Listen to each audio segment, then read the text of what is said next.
lihim. Tarakili!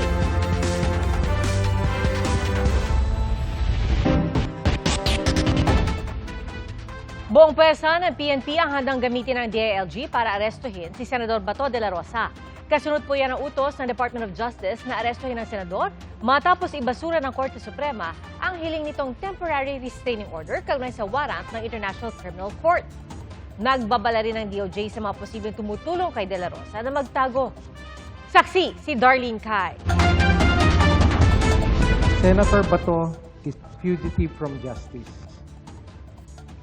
And he should be brought to the ICC to face the charges before him. Ipinaaresto na ng Department of Justice sa mga alagad ng batas si Senador Ronald Bato de la Rosa. Kasunod yan ang desisyon ng Korte Suprema na ibasura ang hiling niyang temporary restraining order at status quo ante order para pigilan ang pag-aresto sa kanya. I would like to confirm the Philippine law enforcement agencies, which would include the PNP, the National Bureau of Investigation, are now tasked to effect the arrest of Senator Bato de la Rosa. May hawak na raw silang impormasyon sa kinaroroonan ni de la Rosa. Definitely there are leads. As to the exact leads, I cannot discuss them. First, I'm not privy to those leads. They are available to our law enforcement agencies and to their units, and let them do the work. Hopefully, we do it as fast as we can. Wanted si de la Rosa ng International Criminal Court o ICC bilang isa sa mga co-perpetrator sa kasong crime against humanity of murder kaugnay ng madugong war on drugs ng Duterte administration. Ayon kay DILG Secretary John Vic Remulla, nakahanda silang ipatupad ang utos ng DOJ. Sa isang text message sa GMA News, sinabi niyang 225,000 na puwersa ng Philippine National Police o PNP ang pakikilusin para rito. Inalerto na rin ni PNP Chief Police General Jose Melencio Notades Jr. ang mga tauhan ng PNP Maritime Group at Aviation Security Group laban sa posibilidad ng paglabas ng bansa ni de la Rosa. Ayon sa ulat ng GMA News Online, partikular na pinababantayan ng tinatawag na Southern Backdoor o yung dulong katimugang bahagi ng Pilipinas.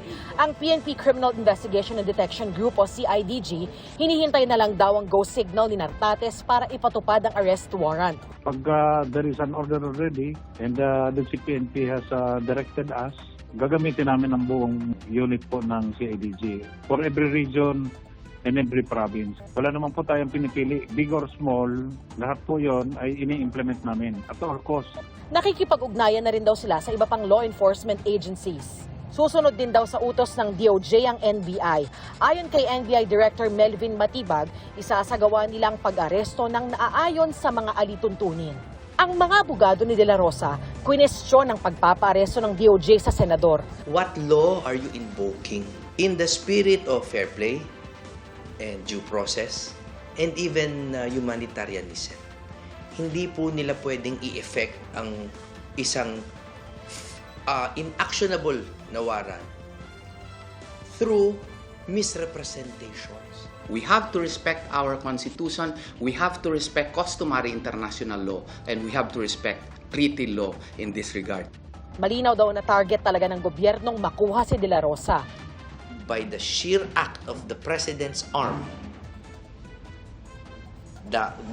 by hook or by crook, gusto nilang kunin si Bato. And this simply looks like a Duterte 2.0 move, no? It is my personal and earnest opinion that this is political, no matter how they frame it. Gagawin daw nila ang lahat ng legal remedy para sa kanilang kliyente. Kasabay nito ang pag-iit nila na hindi tinatakbuhan ni de la Rosa ang mga pananagutan kung meron man, basta na ayon sa konstitusyon. Proper cases can be filed in our country because we have a healthy prosecutorial system, we have a healthy judiciary. Ngayong itinuturing na ng pamahalaan na pugante si Senator Bato de la Rosa ay nagbabala ang Justice Department sa mga tutulong na makapagtago o makatakas siya. Nangihingi rin sila ng kooperasyon sa mga may impormasyon kung nasaan ngayon si de la Rosa. Ang sa akin din pong pakiusap, those who might be aiding or abetting or helping Senator Bato evade the law, there are consequences. Alam natin na sa panuntunan ng rule of law may pananagutan. Pinagtago, hindi lamang po sa mata ng batas ng Pilipinas, pati rin po sa batas ng ICC. Nakaalerto pa rin daw ang Bureau of Immigration sakaling magtangkang lumabas ng bansa si De La Rosa. Pero sa ngayon, wala pa raw nakitang record ng Bureau of Immigration na umalis na siya sa Pilipinas. As far as I know, there is an application for an Interpol Red Notice. Of course, I mean, that is a remedy available to us. Para sa mga kaanak ng mga biktima, ayon sa kanilang abogado, ang pagbasura ng Korte Suprema sa hiling na TRO ni De La Rosa ay nangangahulugan na wala ng legal na hadlang para ipatupad ang arrest warrant. Hindi po dapat naiiba si Senator Bato. Kahit po siya po ay isang sitting senador, wala pong pagkakaiba kasi ang mga senador natin, hindi naman po sila nakakataas sa batas. Kung paano po ito pinatupad ng executive sa kay former President Rodrigo Duterte, ay sana patas din po ang pagpapatupad sa kay Senator Bato de la Rosa. Ayon na rin po ito sa ating batas sa RA 9851. Sakaling maaresto si De La Rosa, maaari na ba siyang ipadala sa dahig? Tingin ng 1987 Constitution framer at retired Supreme Court Associate Justice. Palagay ko pwede siyang arestuhin dahil wala nang restraining order. Pero whether or not ipadala na kaagad, depende sa interpretasyon ng batas. At ito ay pending sa Supreme Court. Sabi naman ng DOJ, These are operational matters that I cannot discuss so that we don't defeat the purpose of the arrest, which is the ultimate objective is to bring him to the ICC. noong May 11 sa bisa ng arrest warrant mula sa ICC ay tinangka ng NBI na arestuhin si De La Rosa nang muli siyang pumasok sa Senado. Hanggang sa magkaroon ng kaguluhan sa Senado noong May 13 at muling naglaho si De La Rosa madaling araw kinabukasan. Kasama raw niyang umalis noon si Senador Robin Padilla. Iniimbestigahan na ng DOJ kung may pananagutan si Padilla. Ayon naman sa eksperto, pwede raw mapanagot si Padilla. Kung idadrag nila itong pangalan ni Senator Robin Padilla, po pwedeng masampahan siya kasi ng kaso ng obstruction of justice at po pwede rin siyang sampahan ng kaso sa Senate Ethics Committee. Posible raw itong magkaroon ng epekto sa impeachment trial, gayon din ang pagkawala ni De La Rosa. Yung hindi niya pag-participate doon sa oath-taking, which means na legally speaking, hindi rin siya po pwedeng makaboto. From 23, right now we'll have only 22, at yun, bababa din yung bilang ng from 16 to 15. So malaking implication ito sa tatahakin itong impeachment trial. Ako si Darlene Kayang, inyong saksi.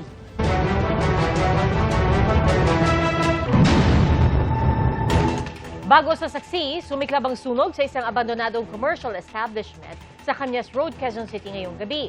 At saksi live, si Jamie Santos. Jamie? Pia, 1 oras at kalahati ang kinailangan para tuluyang maapula ang sunog na sumiklab dito sa Cañas Road. Agad na rumesponde ang mga bumbero at itinaas sa unang alarma ang sunog bandang 7:26 ng gabi. Sunod-sunod ang dating ng mga truck ng bumbero. Sa dami ng mga bumberong rumesponde, okupado ng mga truck ng BFP at fire volunteers ang isang lane ng kalsada sa bahagi ng Cañas Road. Kaya pansamantalang di ito pinadaraanan sa mga motorista. Sa kuhang ito, mula sa katabing establishmento, makikitang naglalagablab na apoy mula sa nasusunog na gusali. Ayon sa BFP, abandonado ang naturang gusali. Wala naman daw na damay na katabing establishmento dahil nakatulong ang mga firewall nito. Sa ngayon, hindi patukoy ang sanhi ng sunog at lawak ng pinsala. Inaalam pa rin ng BFP kung sino ang may-ari nito. Inaalam pa ho natin kung ano pong kung ito po ay residential at commercial po. Abandoned po siya na building. Sa ngayon po ay patuloy pong iniimbestigahan pa ho ang sanhi ng pagkakasunog ng building po.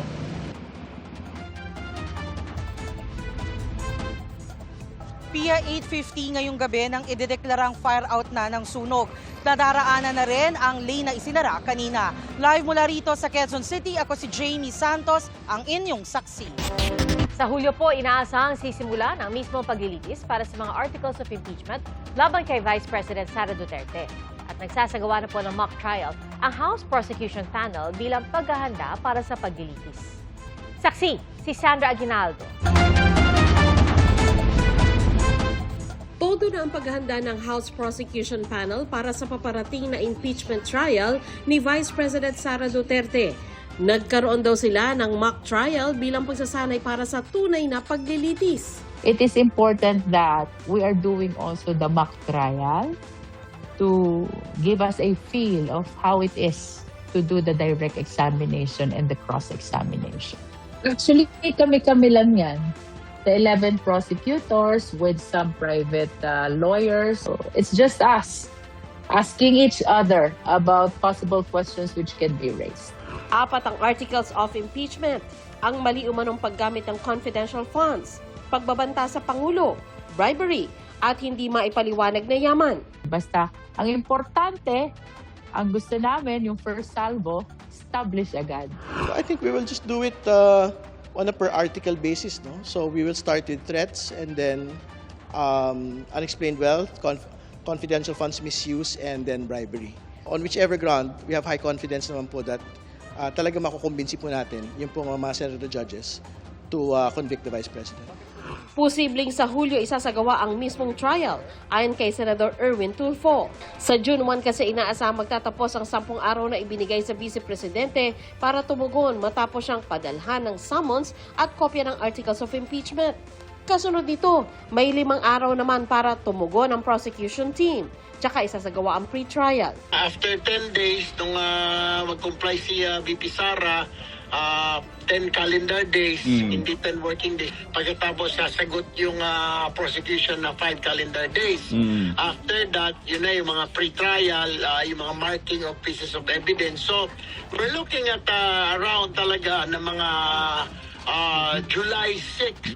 Tutol naman ang ilang senador ng minorya sa panukalang amyandahan ng Senate Rules para payagan ang mga senador na makadalo ng mga sesyon at makaboto sa pamamagitan ng video conference. Kami po sa minorya ay hindi po sasang-ayon po dyan. Opo. Kailangan po physically present. Dati po pwede, anong pandemic. Kaya po na medyo yung rules po pinayagan dahil nga po bawal pumasok, may mga lockdown. Ngayon po, everything is okay naman po. Kailangan po siguro ng presence sa Senado. Malino yung utos sa Senado. Pinapayagan lamang po ang pagboto via online participation sa mga force majeure at national emergency situations. Wala pong ganyang national emergency o obtain ngayon. Ako si Sandra Aguinaldo, ang inyong saksi. Tinutugis na mga salarin na tumangay sa motorsiklo ng isang rider sa Marikina City. Ang biktima hindi nakapalag matapos tutukan ng baril. Saksi, si EJ Gomez. Napahinto ang isang rider nang harangin siya ng 2 motorsiklo sa harap ng isang paaralan. Bumaba ang 2 angkas habang ang isa sa mga rider na nangharang tinutukan ng baril ang lalaking nakaputi. Di nakapalag ang biktima at napaluhod na lang sa bangketa habang tinatangay ang kanyang motorsiklo. Ang krimen nangyari sa Santissimo Street sa Barangay Santo Niño, Marikina, madaling araw noong Lunes. Ayon sa saksi, akala niya noong una ay magkakasama ang mga sakay ng 3 motorsiklo. Ginitgit aniya ng 4 na lalaki ang solo rider at akala niya ay magsusuntukan lang. Sisitahin ko sana, kaso biglang naglabas ng baril yung isa. Kinasa, tinutok doon sa tapos dumapa na lang yung biktima. Pagkadapa, sumakay na yung isa doon sa motor niya, doon tumakbo na sila agad. Mabilis daw ang pangyayari kaya wala na rin nagawa ang biktima. Iling na lang siya, parang tinanggap na lang niya, wala na rin siyang nagawa. Kahit nga ako nung nakita ko, nangangatog ako. Di raw namukhaan ng saksi ang mga sospek dahil sa suot nilang helmet.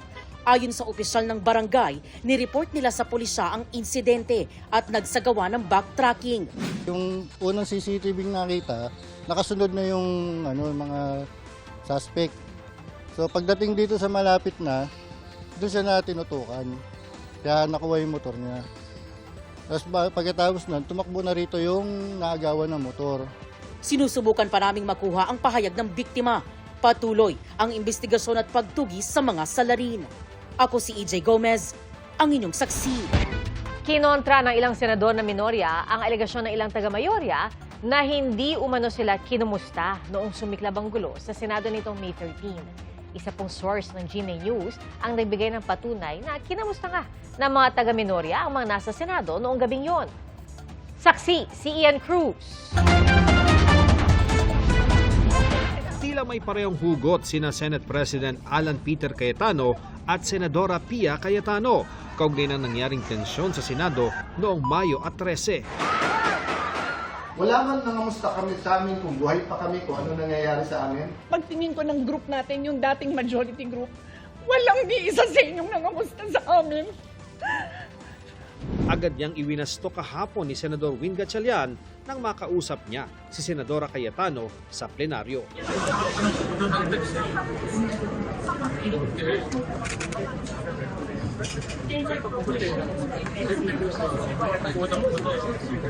Sa screen grab na ibinigay sa amin ng isang taga-senado na hindi namin eksaktong ipapakita alinsunod sa data privacy law, kinumusta ang mga taga-mayorya ng mga senador mula sa minorya sa kanilang chat group.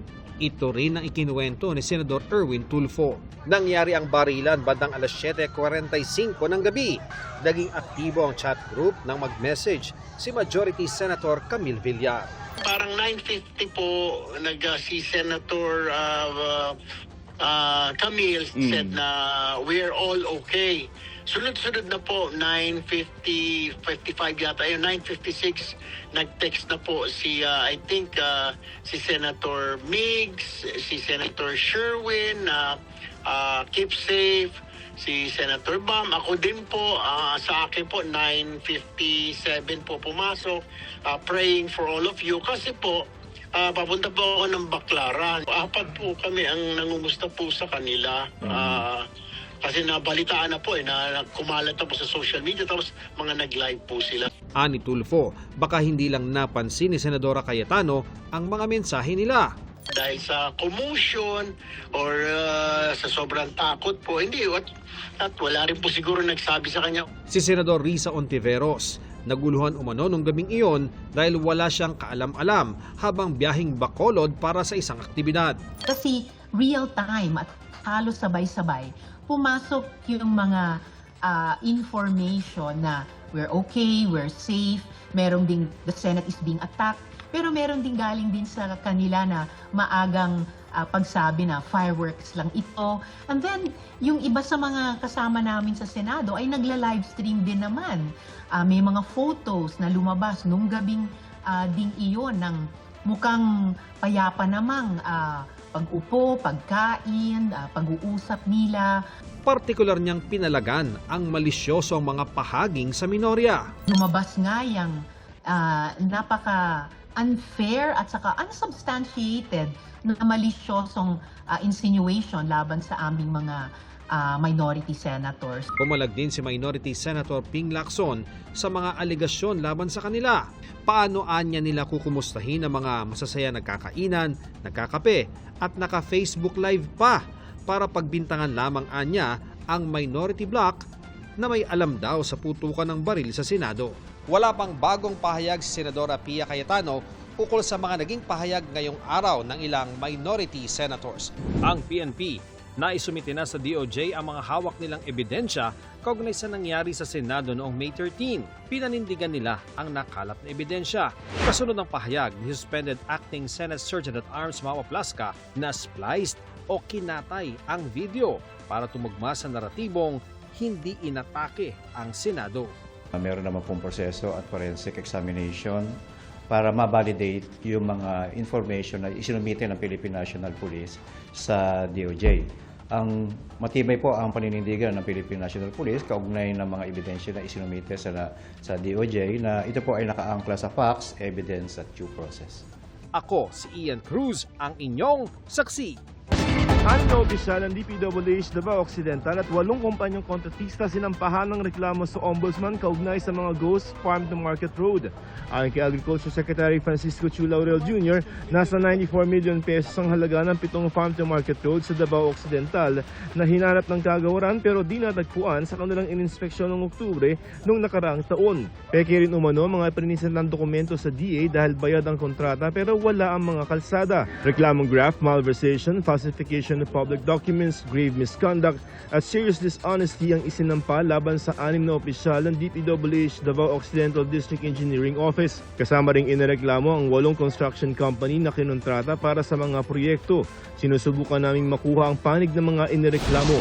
Caloocan, 3rd District Congressman Dina Sistio, isang DPWH District Engineer at 6 na kontratista sinampahan din ng reklamo dahil sa anomalyang mga proyekto. Reklamong graft, malversation at falsification of public documents ang isinampa ni dating Caloocan Mayor Ray Malonzo laban kina Sistio.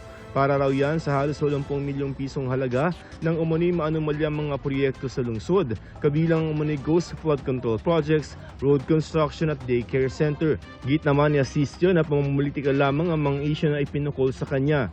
Itinanggi rin niyang may ghost project sa kanyang distrito. Hinihintay rin anya nila ang kopya ng reklamo para masagot ito ng maayos. Sinusubukan din naming makuha ang panig ng iba pang inireklamo.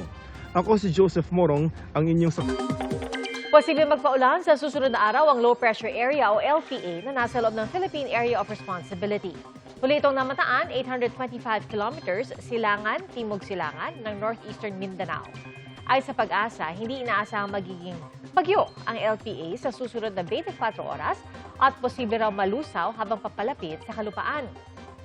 Pero magdadala po ng ulan ng trough o extension ng LPA sa malaking bahagi ng Mindanao at ilang bahagi ng Visayas sa mga susunod na araw. May localized thunderstorms at easterlies din na makakaapekto sa iba pang bahagi naman ng bansa. Sa forecast ng Metro Weather, umaga pa lang bukas ay posible ng ulan sa ilang bahagi ng Palawan at sa halos buong Mindanao. Magpapatuloy po yan sa hapon kung saan inaasahan ang malalakas na ulan sa ilang bahagi ng Mindanao. Uulanin na ang malaking bahagi ng Visayas, pati ng Ilocos Region at Cordillera Administrative Region. At sa Metro Manila naman, may tsansa ng ulan sa hapon at sa gabi. Mga kapuso, isa pong malaking pasasalamat dahil ang GMA News po ang top digital video publisher sa Pilipinas base sa datos ng Tubular Labs. Sa ilalim po yan ang kategoryang News at Politics simula January hanggang April 2026. Worldwide, pumapangatlo ang GMA News sa top publishers sa parehong kategorya para sa buwan ng Abril. May combined 3.6 billion views ang GMA News sa Instagram, Facebook at YouTube.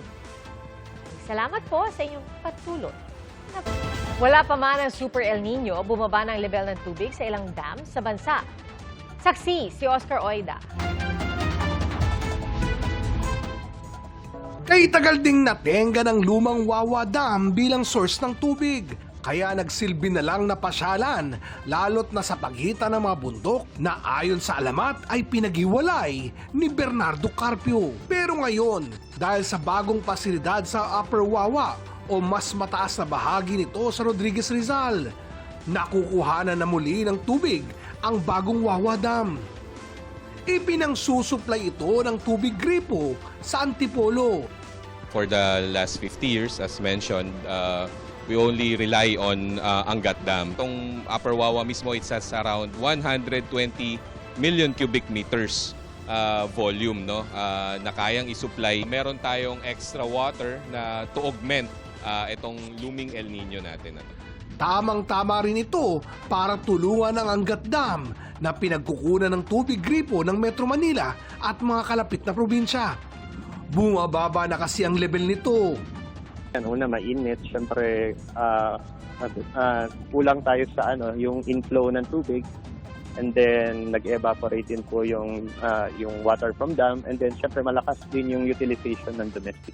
Wala pa man ang Super El Nino, nasa 7.77 meters na itong mas mababa sa rule curve elevation. Rule curve elevation po kasi ito po yung level ng tubig ng dam kung saan ito ay sapat na nakapagbibigay ng alokasyon para magampanan po yung mga functions nito. 7.93 meters below rule curve elevation naman ang San Roque Dam na nagsusupply ng irigasyon sa Pangasinan. Bukod pa, nagpo-produce ng kuryente. Mas matindi naman ang Pantabangan Dam sa Nueva Ecija na 15.98 meters below rule curve elevation na. Kung meron mang maayos-ayos ang sitwasyon, yun ay ang Magat Dam na mas malaki at nakikinabang sa mga pag-ulan. Sa pangkalahatan, sinabi ng Pag-asa na sapat pa naman ang tubig hanggang sa matapos ang taon. Ang Angat, inaasahang makaka-recover pagpasok ng tag-ulan. Pero pinaghahandaan pa rin ang Super El Nino na ang epekto sa mga dam ay mararamdaman sa susunod na taon. So meron naman pong mga interventions na ginagawa yung ating mga agencies responsible pag sakali magkaroon po tayo ng water shortage. Ako si Oscar Oid ang inyong May malaking revelasyon daw si Jillian Ward sa kauna-unahan niyang solo concert sa Hulyo. Ano naman kaya ang relasyon niya sa kasama niyang nanood ng concert nitong weekend? Ating saksihan. Kontrolado pa rin ni Sir Tomas yung sitwasyon. Ngayong magtatapos na ang GMA Prime series na Never Say Die, ready na si Jillian na humarap sa bagong challenges. Up next sa career ng star of the new gen, ang pagiging judge sa The Clash Teens. Nagsisinging lessons na rin po talaga ako ngayon para syempre mas may knowledge po ako. Ang pinaka-role ko sa The Clash ay hindi lang bilang isang judge sa mga bosses nila pero sa star factor nila on stage. Kasi naniniwala po ako na sobrang importante rin talaga yung pagiging storyteller ng isang artist. First ever solo concert naman ni Jillian sa July. At meron daw siyang big revelation. Ano ba or sino ba ang big reveal mo dyan? Abangan, abangan. Matapos ang maaksyong eksena ng Never Say Die, gusto naman ni Jillian na light ang sunod niyang project. Pero I think next ko pong gusto namang gawin is siguro rom-com or something na feel good po yung show. Speaking of kilig, hot topic online si Jillian itong weekend. Matapos siyang makita sa isang concert kasama ang kapwa Sparkle star na si Kobe Brown. Oh yeah, nanood po kami concert ni Jessica Sanchez. Was it a date? Grabe, the date! Kayo talaga, pag nakikita kayong kasama ko, date agad. Basta ako po talaga, I want to enjoy my life. So, manonood ako ng mga concerts. And, ayun, I want to... Ano? Biglang you're at a loss for words. Hindi ko alam sasabihin ko. Season 1 meets Season 2. Matinding kolabanan ang masisilayan ngayong linggo dahil ang dance stars mula sa Season 1 ang makikipag-team up sa celebrity and P-pop dance duos.